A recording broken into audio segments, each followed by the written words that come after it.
Over the past few years, several economies globally have been raising taxes after taxes. This is, evidently, seen in many major Asian economies.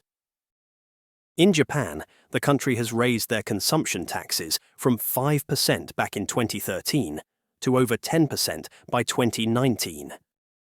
In India, their value-added taxes have risen from 12.3% in 2014 to over 18% by 2017. Even Indonesia has recently been raising their own value-added taxes from 10% to 11%, with another hike expected to come in 2025. Why have most nations been raising taxes? Well, the answer lies in the growing financial pressures that governments face in maintaining infrastructure, social services, and public welfare programs. Initiatives that people have been demanding more of. Moreover, during the COVID-19 pandemic, national debt has risen tremendously, which means that governments now have more debt interest to pay. And one of the only ways they can help reduce the debt burdens is by raising taxes. Amongst the many nations that have been raising taxes, however, there has been one nation that hasn't been raising taxes, but rather been lowering them. And that is the topic of today's video: China. China, over the past few years, has been cutting taxes left and right. For instance, here's a graph on China's sales tax rate. As you can see, over the period, China has reduced their sales tax rate from 17% back in 2017 to just 13% by 2019. But there are also other products that have lower taxes. Here's a table on China's value-added tax by industries. As you can see, the general value-added tax sits at 13%, but with other products like necessity goods having less taxes at 9%, and even telecommunications, financial services, and a long list of other industries having 6%. But what's more surprising is that the exportation of various goods have a value-added tax rate of 0%. And what's surprising about this is the fact that it's not only in the value-added taxes, it's seen in a lot of other tax rates in China. China's corporate taxes have dropped in the past decade, when it was over 33%, but now it's just at 25%. And just like value-added taxes, there are also other industries that have lesser corporate taxes. Then, they have also been cutting personal income taxes. Currently, China's personal income tax system is progressive, with rates ranging from 3% to 45%. But there were major reforms seen in 2018 that raised the monthly tax-free threshold from 3,500 renminbi to 5,000 renminbi, roughly from $500 to $700, increasing disposable income for millions of citizens. There have been a lot of reports and news articles that have truly shown the decline in China's taxation. And this raises the question for today's video: why? Why is China reducing their taxes, whilst many economies globally have been raising them? Is it because China is in a better fiscal position to do so? Is their debt very low that allows them to reduce taxes and spur economic growth? Or does China have a bold strategy to transform their economy forward? Well, let's talk about the reasons behind China's tax cuts. But before that, let's first address the elephant in the room: national debt. China, like many major economies out there, has seen a rise in their national debt. Here's a graph with data that we collected from the International Monetary Fund, IMF, on China's general government gross debt as a percentage of GDP. As you can see from the graph right here, China's debt hasn't been going down, it's been going up, and very fast, with the latest data available for 2024 showing a debt to GDP of over 90.1%. That figure nearly puts them as high as many other advanced economies out there. So, with rising debt levels, why is China cutting taxes then? Shouldn't it follow many other economies out there to lower their debt? before they even think of cutting taxes. Let's illustrate this with a graph on China's tax revenue percent of GDP from the World Bank. As you can see, tax revenues in China have been declining, which really makes everyone question China's government policies. Why cut taxes in the face of a growing national debt and falling tax revenues? The answer lies in the fact that China's economy is quite different from nearly all the economies out there. Why? Well, one of the reasons behind China's tax cuts lies in a focus on domestic consumption. Around 2012, under Xi Jinping's administration, China's economy needed to shift from an export-oriented manufacturing-based economy to a consumption-based economy. The reason behind this is that China recognized the limitations of relying solely on exports and heavy industries to drive its economic growth. As global demand fluctuates and trade tensions rise, particularly with the United States, China's export-driven model becomes increasingly vulnerable. A consumption-based economy offers a more stable and sustainable growth trajectory by harnessing the spending power of its vast and growing middle class. Here's a graph to illustrate this. The graph is about households and NPISH's final consumption expenditure percent of GDP of China. As you can see, China's household consumption to GDP sits at less than 40%, where in the latest year available for 2023, showing 39%. It may not seem low, not until we compare it to other economies. So, let's add the United States and the East Asia and Pacific Group classification by the World Bank. As you can see, China lags behind the US and this group classification, with the US being very far ahead as compared to China.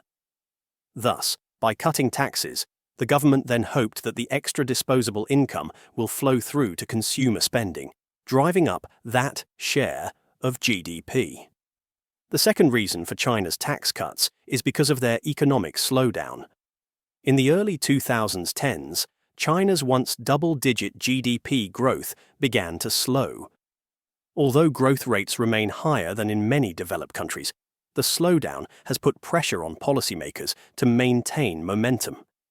Here, as you can see in the graph on China's annual GDP growth, the country has really been seeing slower and slower economic growth. In the latest years available, their economic growth has even dropped substantially as compared to previous decades. Moreover, the recent trade dispute with the United States, starting in 2018, resulted in new tariffs on Chinese goods, which impacted export volumes and had further dampened economic growth.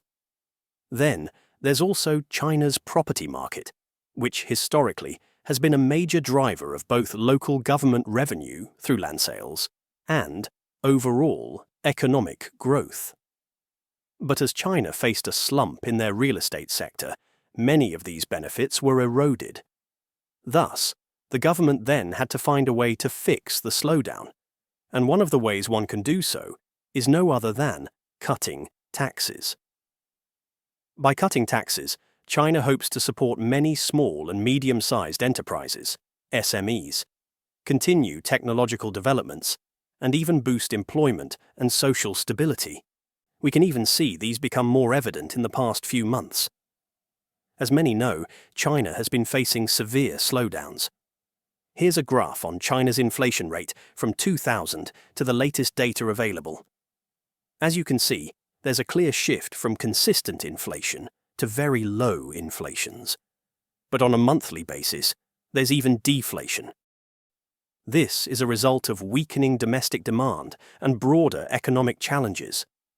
A declining inflation rate, and especially deflation, signals that consumer spending is not keeping pace with production, leading to excess supply and downward pressure on prices. This trend is concerning for China's future economy, as it can dampen overall economic growth. Hence, there have been calls, and even recent reports, that China has indeed been reducing taxes once again. In the end of 2024, China even passed a value-added tax law that would see new tax exemptions. This is the core answer to the second reason behind China's tax cuts, and that's really because of their economic slowdown that they want to fix.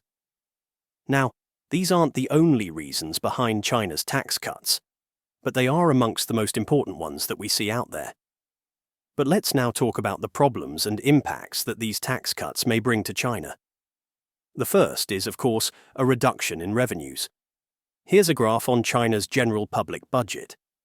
As you can see in the past, China's deficit wasn't really substantial, especially from 2003 to 2008, where the deficits were very minimal.